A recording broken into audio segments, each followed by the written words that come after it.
বিসমিল্লাহির রহমানির রহিম। আমরা আজকে এখানে যারা এসেছি, মঞ্চে আছি এবং সামনে আছি, সবাই আসছে গান শোনার জন্য, আমরা আসছি বক্তৃতা দেওয়ার জন্য। আপনাদের ভালো লাগার কথা না। যা হোক, এখানে আমরা যারা প্রার্থীরা আছি, আজুল পারক, খোকন এবং স্থানীয় নেতৃবৃন্দ হবিরবাড়ি ইউনিয়নের অনেকে মঞ্চে আছেন। আপনাদের গান শোনার স্বার্থে আমাদের সভাপতি সাহেব আবুল কালাম খান সংক্ষিপ্ত করেছেন। বক্তব্য যদি সব নেতারা দেয় তাহলে আমাদের রাত পোহায় যাবে, গান শেষ হয়ে যাবে। কাজেই আপনাদের স্বার্থেই, গান শোনার স্বার্থেই আমাদের বক্তব্য, মঞ্চে যারা আছেন সবাই বড় বড় বক্তা, তাদেরকে একটু অনুরোধ করে আমরা আপনাদের গানের সুবিধার্থী তাদেরকে একটু বলছি যে আজকে বক্তব্য নাই দেও তোমরা। যা হোক, আমি বিরক্ত করব না। আমি ইঞ্জিনিয়ার মহিউদ্দিন হবিরবাড়ির ছেলে, আপনার ছেলে। আমার বাড়ি জামিরদার। এটা বলছি এই কারণে, যারা বয়স কম তারা অনেকেই হয়তো আমাকে নাও চিনতে পারো। সেই কারণে আমি আগামী উপজেলা নির্বাচনে একজন প্রার্থী। হবিরবাড়ির বদনাম হয়ে গেছে বাইজ ইসলাম। হবিরবাড়ির ভোট 59,000 60,000 হলেও উপস্থিত মাত্র 21,000 22,000।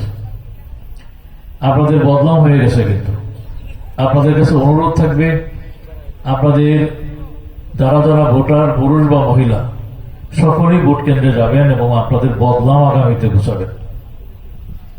নিদারুণ খারাপ অবস্থা আপনাদের। 2011 সালে 36,000 ভোট কাস্ট হয়েছিল, তখন মাত্র 43,000 ভোট ছিল। আর এখন 57,000 ভোট ছিল গতবার পার্লামেন্টে, আর প্রায় 22,000 লোক মাত্র ভোটে গেছে। এটা খুব খারাপ লক্ষণ। আপনাদের কাছে অনুরোধ থাকবে, আপনারা সকলেই ভোটে যাবেন, ভোট দিবেন। আগামী উপজেলা নির্বাচনে আমি একজন চেয়ারম্যান প্রার্থী। আমি খুব পুরানা মানুষ, 34 বছর যাবৎ আমি ঘোরাফেরা করছি। হবিরবাড়ি সহ অন্যান্য ইউনিয়ন খুব একটা ভোট আমাকে অতীত দিত, ভালো জায়গায় চলে যেতাম, দেয় নাই। তো এইবার আশা করছি আপনারা যদি দয়া করে সকলেই একটা ভোট আমাকে দেন।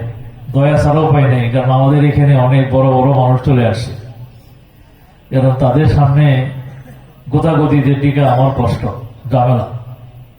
তো আপনারা যদি আমার উপর দয়া করেন, যারা আসছেন তারা সকলেই নতুন, কারো বয়স 2 মাস মাত্র, 3 মাস মাত্র।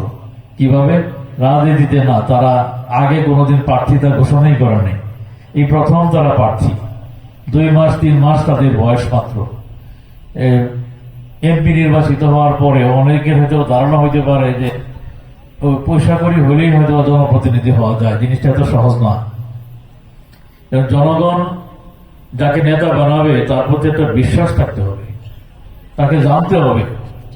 না জেনে শুনে ভোট দিবে, এটা বিশ্বাস করা যায় না।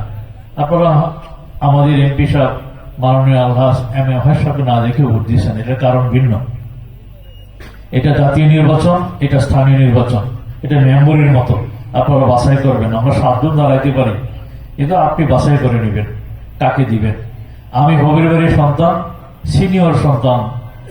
যারা আসছে 2 মাস 3 মাস বয়স, তাদের তুলনায় আমি যেহেতু 34 বছর যাবৎ করছি, কাজে এই হিসাবে আমি আপনাদের বড় সন্তান। দয়া করে আমাকে এবার একটি ভোট দিবেন। অন্তত এইবার আমাকে ঠকাবেন না। হবিরবাড়ির মানুষ আমাকে এইবার ভোট দিলে আমি বিশ্বাস করি আগামী নির্বাচনে আপনাদের ভোটে আমি বিজয়ী হব, এতে কোনো সন্দেহ নেই। হবিরবাড়ির ভোটকে ভাগাভাগি করলে আমার সর্বনাশ হবে এইবার। এই যে দয়া করে ভাগাভাগি না করে আগামীতে 5 জুন যে নির্বাচন হবে, সেই নির্বাচনে আমি সকল মানুষের কাছে একটি ভোট চাই। আপনার ভোট, আপনার পরিবারের ভোট, আপনার বন্ধু বান্ধবদের ভোট, এবং যাকে বললে একটি ভোট হবে তাকে একটু দয়া করে বলেন। এবং ইঞ্জিনিয়ার বাক্সে আগামীতে ভোট দিয়ে আমাকে জয়যুক্ত করেন। বর্তমান এমপি অনেক উঁচু মার্গের উদার ব্যক্তি। আপনাদের সমস্ত রাস্তাঘাট উনি নিজেই করে দিবেন। আমি বিশ্বাস করি আমার কোনো যদি হবিরবাড়ি থেকে উপজেলা উপজেলা চেয়ারম্যান নির্বাচিত হয়েও, তো আমার যে বিশেষ কোনো কাজ আপনাদের রাস্তাঘাটের জন্য করতে হবে এটা একটু মনে হচ্ছে না। এই নেতা আমাদের আগামীতে এম এ ওয়াহিদ সাহেব আমি বিশ্বাস করি এজাজুল পারো বলছে 5 বছর, আমি মনে করি আগামী 3 বছরের সমস্ত রাস্তা উনি কমপ্লিট করে ফেলবেন। আপনাদের সকলের সুস্বাস্থ্য কামনা করে এবং ভালো করে গান উপলব্ধি করার জন্য, শোনার জন্য, আপনাদের ধৈর্য ধরে থাকার জন্য, আপনাদের সময় সংক্ষিপ্ত করার জন্য আমি আমার বক্তব্য এখানে শেষ করলাম। আসসালামু আলাইকুম ওয়া রাহমাতুল্লাহি ওয়া বারাকাতুহু।